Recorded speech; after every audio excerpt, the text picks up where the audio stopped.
જ્યારે આપણને કોઈ પૂછે છે, એક અજૈન વ્યક્તિ, કે મારે જૈન ધર્મ અંગીકાર કરવો છે તો હું શું કરું, ત્યારે તમારા મોઢામાંથી કયો જવાબ નીકળે છે એ બહુ મહત્વનો ભાગ ભજવી જાય છે. તમે લગભગ એ જવાબ આપો છો કે જે જવાબ કોઈ નિયમ સાથે જોડાયેલો છે. આમ કરવું એ જૈન ધર્મ છે, આમ ન કરવું એ જૈન ધર્મ છે. તમારા જવાબ એવા હોય છે. તમે કંદમૂળની વાત કરો છો, તમે રાત્રિ ભોજનની વાત કરો છો, તમે પૂજાની વાત કરો છો. ચોક્કસ જૈન હોવા માટે આ બધું જરૂરી છે. શરૂઆત અહીંથી ના થાય. શરૂઆત માર્ગાનુસારીના ગુણોથી કરવી પડે. શરૂઆતમાં તમારે એ વાત કરવી પડે કે જેનાથી એની લાઈફસ્ટાઈલ બેટર બને.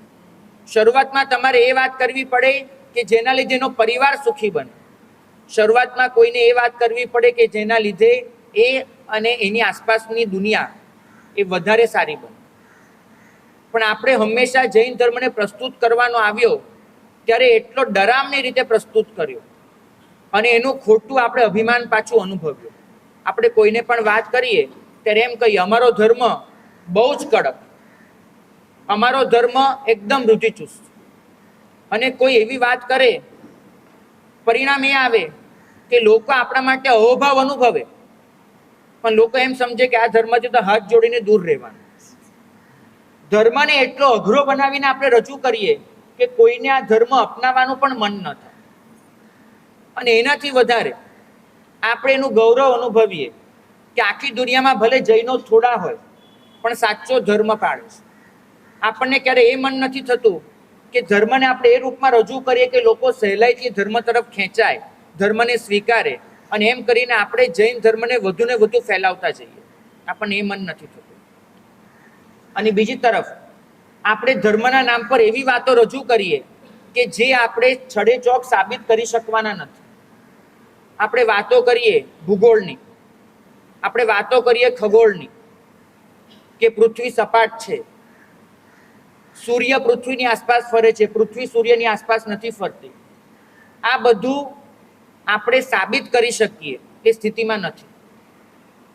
પરિણામ એ આવે છે કે આવી થોડીક વાતો કે જે આપણે સાબિત કરી શકીએ એવી નથી, એની સામે અઢળક વાતો એવી છે કે જે આપણા માટે, દુનિયા માટે, આખા વિશ્વના કલ્યાણ માટે જરૂરી છે. આપણે એ નથી કહેતા અને પહેલી વાતો કર્યા કરીએ છીએ. પરિણામ એ આવે છે કે જૈન ધર્મ એ વિજ્ઞાનથી વિરોધી છે, સાયન્સનો વિરોધી છે, મોડર્નિટીનો વિરોધી છે, એવું લોકોના મનમાં આવ્યા કરે છે. હું એક ખાસ ઉદાહરણ આપવા માંગુ છું. ભલે પરધર્મનું ઉદાહરણ છે પણ આપણા માટે આદર્શરૂપ છે કે શું કહેવાય લોકોને. આપણે જે પણ માનતા હોઈએ, લોકો આગળ ધર્મ કેવી રીતે રજૂ થાય. દલાઈ લામા સૌ પ્રથમ વખત જ્યારે USA ગયા ત્યારે એમનું પહેલું પ્રવચન ન્યુયોર્કમાં ગોઠવાયું. લગભગ 15,000 જેટલા યુવાન યુવતીઓ એમને સાંભળવા માટે ભેગા થયા. દલાઈ લામા પોતાની સ્પીચ ચાલુ કરવા જાય એ પહેલા જ પ્રશ્ન આવ્યો. એક યુવતીએ કહ્યું કે પહેલા મારા પ્રશ્નનો જવાબ આપો, પછી આપની સ્પીચ ચાલુ કરજો. 17-18 વર્ષની યુવતી એને પ્રશ્ન પૂછ્યો કે અમને એ સમજાવો પહેલા કે સુમેરુ પર્વત ક્યાં છે. આપણે ત્યાં જેમ મેરુ પર્વત છે એમ એમને ત્યાં સુમેરુ છે.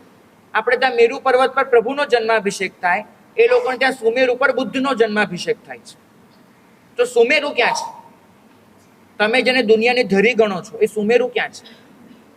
દલાઈ લામાએ જવાબ આપ્યો, સ્પષ્ટ જવાબ, ધેર ઇઝ નો સુમેરુ. આ દુનિયામાં સુમેરુ પર્વત નામની કોઈ વસ્તુ જ નથી. સામે પ્રશ્ન આવ્યો, કાઉન્ટર ક્વેશ્ચન ચાલુ થયા. જો સુમેરુ નથી તો તમે બૌદ્ધ ધર્મની પ્રસ્તુતિ કેવી રીતે કરશો? કારણ કે બૌદ્ધ ધર્મ તો સુમેરુ છે એવું દૃઢપણે માને છે. દલાઈ લામાએ જવાબ આપ્યો કે હું બુદ્ધનો સુમેરુ ઉચકીને અમેરિકા નથી આવ્યો. હું બુદ્ધની અહિંસા અને કરુણાની વાત તમારી સાથે વહેંચવા આવ્યો છું. મારે બુદ્ધની કરુણા તમને આપી છે, બુદ્ધનો સુમેરુ નહીં. અને 15,000 લોકોએ 2.5 મિનિટ સુધી તાળી પાડી છે. આજે યુએસએમાં બૌદ્ધ ધર્મ એ 3જા નંબરનો ધર્મ થઈને ઊભો છે. કેમ? કારણ એક જ છે, આ અભિગમ. તમે સાયન્ટિફિક ટેમ્પર રાખો, વૈજ્ઞાનિક અભિગમ કેળવો કે તમારે શું આપવું છે. ચોક્કસ આપણી પાસે હંમેશા 2 ચોઇસ છે. આપણે એવી વાતો કરીએ કે જે સાબિત નથી કરી શકવાના, અને એવી વાતો કરીએ કે જે દુનિયાને બહુ જ ગમી જવાની છે. મારે તમને પૂછવું છે કે મહાવીર સ્વામીએ જે અહિંસા, કરુણા અને પ્રેમની વાતો કરી છે, એની દુનિયામાં કોઈ જોડ છે? ન બૌદ્ધ ધર્મમાં એવી તમને પ્રરૂપણાઓ મળશે, ન ખ્રિસ્તીમાં, ન મુસ્લિમમાં, ન યહૂદીઓમાં. તો શા માટે આપણે મહાવીરની અહિંસા, કરુણા અને પ્રેમની વાતો લોકો સુધી નથી પહોંચાડતા? અને શા માટે આપણે હંમેશા ડૂઝ એન્ડ ડોન્ટ્સની જ વાતો કરીએ છીએ કે અમારે ત્યાં આવા નિયમો છે, અમારે ત્યાં આવા બંધનો છે, અમારે ત્યાં આવું છે, પૃથ્વી સપાટ છે, આમ છે, તેમ છે? પરિણામ એ આવે છે, લોકો કાં તો ડરીને દૂર થાય છે, કાં તો લોકો એમ સમજે છે કે આ ઓર્થોડોક્સ રિજિડ ધર્મ છે માટે દૂર થાય છે. ધર્મનું જે મૂળ એસેન્સ છે એ તો આપણે લોકોને કહેતા જ નથી. અને એમાં પણ સ્યાદવાદ એક એવી બાબત છે, અનેકાંતવાદ, જે દુનિયાના કોઈ ધર્મ પાસે નથી. આ એક એવી ચાવી છે જે દુનિયાના તમામ યુદ્ધોનું સમાધાન આપી શકે છે. હમણાં જ મેં એક એન્સાયક્લોપીડિયા જોયો, એન્સાયક્લોપીડિયા ઓફ વોર, યુદ્ધનો ઇતિહાસ, વિશ્વકોશ. વિશ્વે છેલ્લા 5000 વર્ષમાં લગભગ 5000 યુદ્ધ લડ્યા છે. આ વિશ્વે કોઈક બે દેશો વચ્ચેનું છે, કોઈ બે રાજ્ય વચ્ચેનું છે, કોઈક રાષ્ટ્ર સમૂહ વચ્ચેનું છે, ને કોઈ આખા વિશ્વનું યુદ્ધ છે. કોઈ બે ધર્મ વચ્ચેનું યુદ્ધ છે, કોઈ બે પ્રજાતિ વચ્ચેનું યુદ્ધ છે. 5000 યુદ્ધ આ દુનિયા લડી ચૂકી છે છેલ્લા 5000 વર્ષમાં. એમાં છેલ્લે લખ્યું છે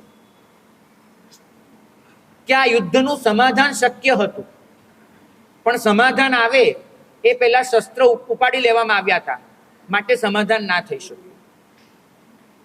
તો સમાધાન કોણ આપશે? આ દુનિયાને સમાધાન કોણ આપશે? એ તાકાત એકમાત્ર જૈન ધર્મ પાસે છે કે જે આખી દુનિયાને સમાધાન આપી શકે. સવાલ એ છે કે એ માટે આપણે તૈયાર છીએ? અનેકાંત કે જે એમ સમજાવે છે કે તમે સત્યને અનેક દૃષ્ટિકોણથી જુઓ, અનેક એંગલથી, અને બધાને જોડી દો. આપણે એ વાત દુનિયાને કરતા જ નથી. અને અમુક વસ્તુ એવી છે કે જે કોઈ પણ કાળે બધાથી ઉપર હતી, સર્વશ્રેષ્ઠ હતી, આજે પણ છે અને ભવિષ્યમાં પણ રહેવાની છે. પ્રભુએ આત્માના ઉદ્ધારની જે વાત કરી, પ્રભુએ કામ, ક્રોધ, માન, માયા, લોભ એને દૂર કરવાની જે વાતો કરી, એના માટેની જે કાળજી દેખાડી, પ્રભુએ 14 ગુણસ્થાનકની જે વાત કરી, પ્રભુએ અહિંસા, પ્રેમ, કરુણા એની જે વાત કરી, પ્રભુએ જે ઇકો ફ્રેન્ડલી સિસ્ટમ દેખાડી મનુષ્યને જીવવા માટેની, કે જે કાયમ પર્યાવરણને સુરક્ષિત રાખે, પ્રભુએ જે તિથિના નામ પર, આહારચર્યાના નામ પર જે ડાયટ પ્લાન આપ્યો કે જેનાથી માત્ર તમે ધાર્મિક નથી બનતા, તમે આરોગ્યથી પણ સ્વસ્થ બનો છો. પ્રભુએ જે પ્રકારની દિનચર્યા દેખાડી, દિવસનું આખું રૂટીન, કે જેના લીધે તમે મનથી પણ સ્વસ્થ રહો છો, ખુશ રહો છો, તનથી પણ સ્વસ્થ રહો છો. તો આ તમામ બાબતો દુનિયા આગળ મૂકવાની જરૂર છે. આપણને કોઈ પૂછે છે કે જૈન ધર્મ એટલે શું, ત્યારે આપણે શું જવાબ આપીએ છીએ એના પર બહુ મોટો મદાર છે.